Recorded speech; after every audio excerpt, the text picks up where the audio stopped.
thought I'd start off this week's video by making my smoked mackerel pate. It's not really a smoked mackerel pate, I don't know what else to call it. And there's not really a lot of making to do either, but I do get a lot of questions on it. So I've got some smoked mackerel fillets and some reduced fat soft cheese. Basically I just blitz these two together. This is actually a chopper, not like a blitzer, but that's what I'm going to use because it's easier than getting like the entire blender out. I'm going to add a little bit of lime juice and some chili flakes, just a couple. I've got some tubs to pop it in. This is really good on things like rice cakes and toast, obviously like rolls and things, but it's also really nice mixed with cold pasta and sweet corn. And I know that sounds strange, but I am kind of a strange person, being as I've just had a tin of tomato soup for my breakfast. So that's the kind of strange we're dealing with. It's cold, it's dark, and I did not fancy cereal or toast or eggs, so I had a tin of tomato soup and it warmed me up, so that's what I'm having. So all I'm going to do, and you can use as much or as little as you like. I don't know whether to use 4 pieces and the whole tub. I'm not going to be using any pieces because I cannot. Peel here, it says. Really? Like,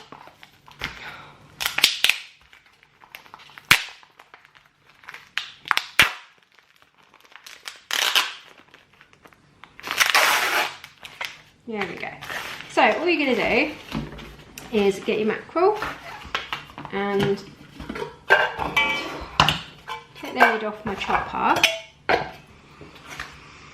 And this is the bit where the dogs go mad because they can start to smell it. So I'm just going to get the chopper out of the way. I'm just going to peel the skin off the back. It comes off really easily.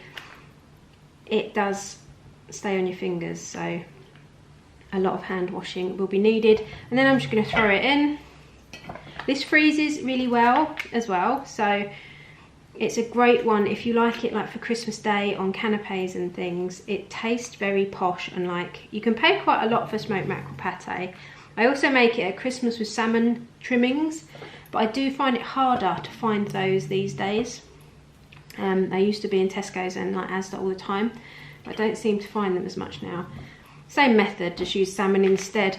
I'm thinking I'm gonna use all 4 because I don't really know what to do with the other bits anyway.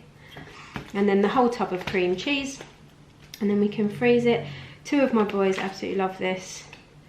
Yeah, so yeah, welcome back to another Meals of the Week video, and I'm just going to take you through some of the things we eat as a family of 5 over the course of a week. That's me, my husband, and our 3 teenage boys. So we've got 13, 16 and 18. This week feels quite chicken heavy, but then a lot of my weeks are because we eat more chicken than other meats. Sometimes some weeks are much more traditional meals, and I'm going to put that in a sandwich bag in the outside bin because that's going to stink. I'm just going to wash my hands. So I've got my mackerel in there, but yeah, some weeks are much more traditional, like things like roast dinners and that, and soups, and then other weeks tend to be more chicken, salad, chicken spiced kind of weeks. I'm actually making a pie this weekend, which I will film. You know when you put too much in somewhere and you just keep going anyway? That's what I'm doing. Yeah, I'm making a chicken leek and gammon pie. I think I have made it before with Christmas leftovers, but that's going to be probably in next week's video. So we've got our cream cheese, good shake of lime juice, and a couple of chili flakes. Can't believe it is now the 1st of December. It's like crazy. Advent calendars have been opened. And I'm putting up our Christmas tree tomorrow. Anyway, all I'm going to do is just blitz that together, and that really is just it. This is great, by the way. I'll try and link it if I can find it from Amazon. It chops onions and things, peppers and that, great. It's also really good if you can't bother to get a blender out like me.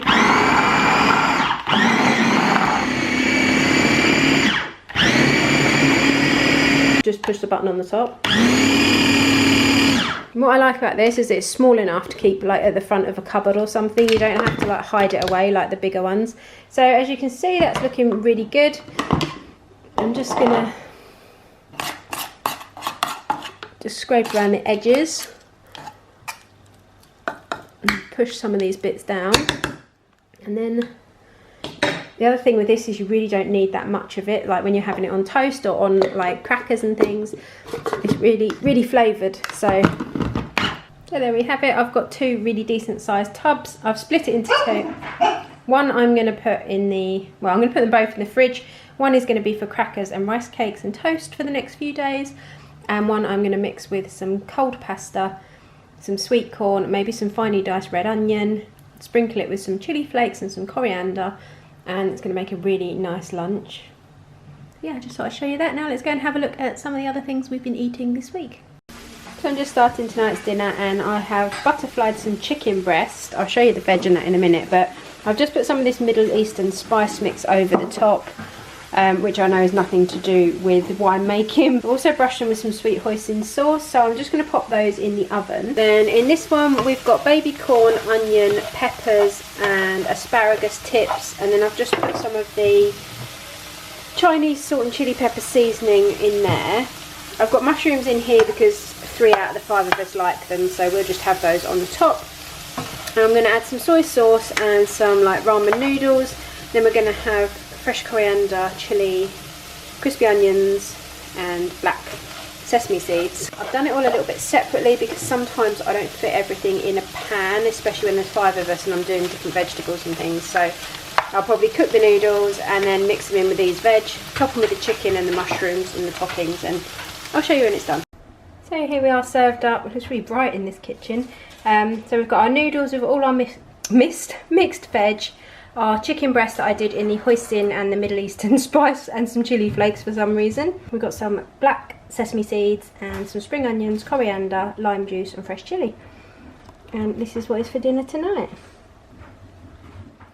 So for our next meal I made a shepherd's pie, and this was just using some lean beef mince. I added peas, carrots and onions, some garlic, and I fried all that off together. Then I added in my gravy, some salt and pepper, a little bit of beef stock, and I also added a teaspoon of Marmite, and I cooked all this together. And then I just boiled a massive pan of potatoes because I was going to make 2 shepherd's pies, and I like to have extra topping because the mash is always the best bit for me. And then yeah, I just topped these with cheese and popped them in the oven. And then for my son that won't eat mashed potato, I just did him some tender stem broccoli and some noodles to go with it instead. And we also all had broccoli with ours, and it was really good. We were eating this for lunch the next day, and then I think I had some again the next day after that, and there's 1 portion left in the freezer, so it went a really long way. So we decided to make my homemade curry from scratch and some Indian spiced potatoes, I suppose you could say. They weren't exactly Bombay potatoes, but here I am frying off some onions and some mustard seeds. So to make my potatoes, I just added some baby boiled like new potatoes, and then I added some garam masala and some tikka curry powder and some salt and pepper. Just mixed it all together. You can add a tin of tomatoes, but we didn't want it too saucy, and they came out really nicely. And I have got an entire video on this chicken tikka masala up on this channel, so I'll try and leave that link down below. Basically you make the whole thing from scratch, and it's one of the nicest curries I've ever tasted. So I bought these packets of Schwartz seasoning in Farm Foods. They were 3 for £1, and it's kind of complex what it says you have to do with it. So you're supposed to like rub it all over a whole chicken, and then take the chicken juices when it's cooked, and then mix that with flour and honey and lime and make a sauce and put it on the hob and then pour it over the chicken, which does sound lovely, but I can't bother to do that. So in here I've got some honey and some lime juice, probably about 2 tablespoons of each maybe. So I'm just going to like try and combine those, and then I'm going to add my powder to it and basically just coat these chicken thighs, and then I'm going to serve, like cook these, probably air fry them, and make some flatbreads and some salad, and have like a honey lime chicken flatbready thing. So I'll put you down, and I'm going to kind of try and paint it over these thighs.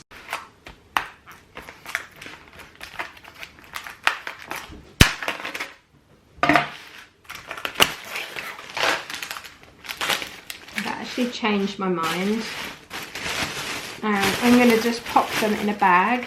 I'm still going to do the same, like seasoning thing, but I'm just going to like put them in a plastic bag. This is how I like to marinate things, because then I can just tie the bag up, pop it in a bowl, and then put it in the fridge.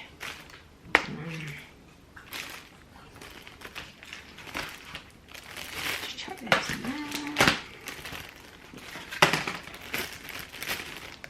Right, so I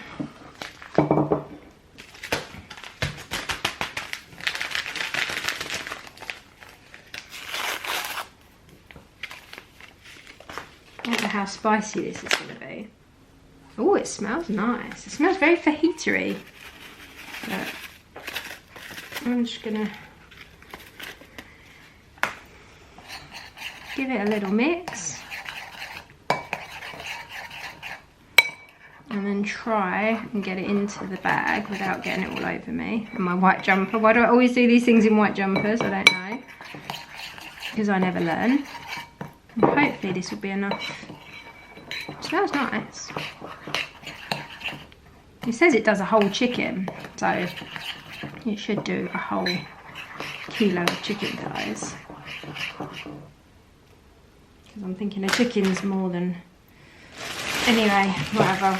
Right, let's pour this in.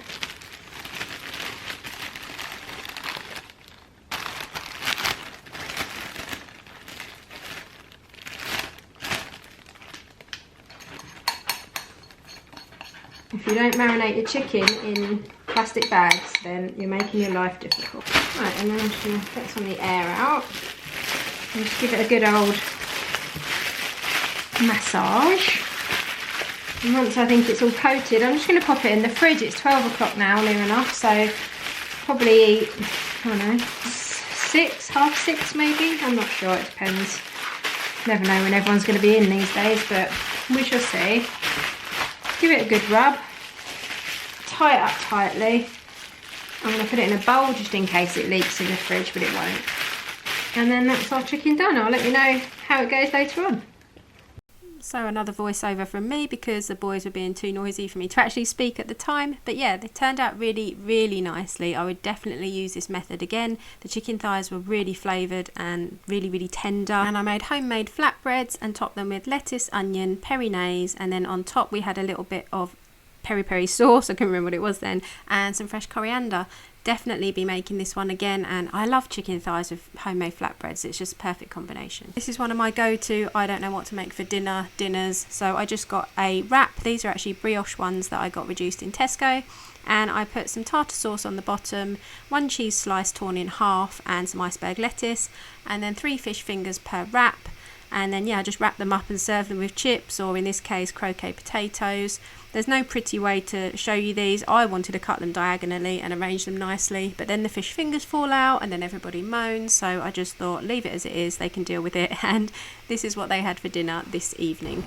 So I'm just starting tonight's dinner, and as usual I don't really know what I'm making other than there is peppers and onions already chopped that I've done earlier. Gonna add some chicken breast. I think I'm making kind of like pad thai noodles with chicken, vegetables, but I haven't got pad thai sauce, so I'm going to have a cabbage. I'm not going to have a cabbage. I'm going to have a cupboard rummage and see what I can find to turn this into a noodly chickeny dish. So I've got these noodles to go with whatever it is I'm making. I've got some spring onions and some fresh chilli and some coriander, and I've also got some lime juice and some crispy onions. So with my chopped up chicken breast, I've literally just put some of this Chinese salt and chili pepper seasoning on, and then I've put some soy sauce and I've let that sit for a little while. In with my peppers and onions, I've put some edamame beans that I had in the freezer. So I'm going to add my chicken in here, and then although pad thai is not Korean, I'm going to make this Korean I'm going to use this Korean like bulgogi marinade as the sauce because it's sweet and it's got a hint of spice in it as well, and it will just go really well. I think I've smelt it. We've had it before, but I've not used it for a while, so I thought I'd use that as a sauce because that's what I've got in. Mix it all together and yeah, top it with crispy onions, spring onions, fresh chilies, coriander, lime juice, and yeah, hopefully that'll be a really nice dinner. So I've added my sauce, my bulgogi sauce, now I've got it all over my finger. into my chicken, but to cook these I need 2 packets, and you have to place them like on top and then put a lid on. No way I'm getting 2 packets of these on top of there. I mean, how do people do it? I've got another pan out and I'm thinking I might have to split it. There's 5 of us, and it's not like 2 adults and 3 little children. We've got like 2 adults and then 3 teenage boys. So it's like cooking for 5 adults basically with their appetites. So how do you do it? Like, do you just have massive woks? Do I need to get one of these like big burners in the middle so I can have like a huge paella pan or something? Because I just never have room to do this kind of thing. So I think what I'm going to do, I'm going to let that reduce down a bit. It tastes amazing. It's definitely got a bit of a peppery kick, but it's really sweet and sticky. So I'm going to let it boil down so it gets even more sticky. And then I'm going to transfer half into the other pan and then put a packet of the noodles on each one. And then try and let that do its thing. I haven't got enough lids either, but anyway. And then I'll show you it when it's all kind of coming together a bit more. So here it is served up. We've got our chicken with our pad thai noodles. In the end, I started it in 2 pans and ended up tipping it all into one, but I really need a much bigger pan. So any suggestions, let me know. It's actually really spicy as well. That bulgogi sauce is really, really hot. So we've got some spring onions on top, crispy onion flakes and some lime. I've also got some sesame seeds and soy sauce. And, oh, fresh coriander, that's what I was forgetting. I'm going to get that out of the fridge. I was like, there's something missing there. Fresh coriander, and this is what we have for dinner tonight. Did you make it? Did you break free? Did you manage to be who you wanna be? Maybe somewhere you think about me too.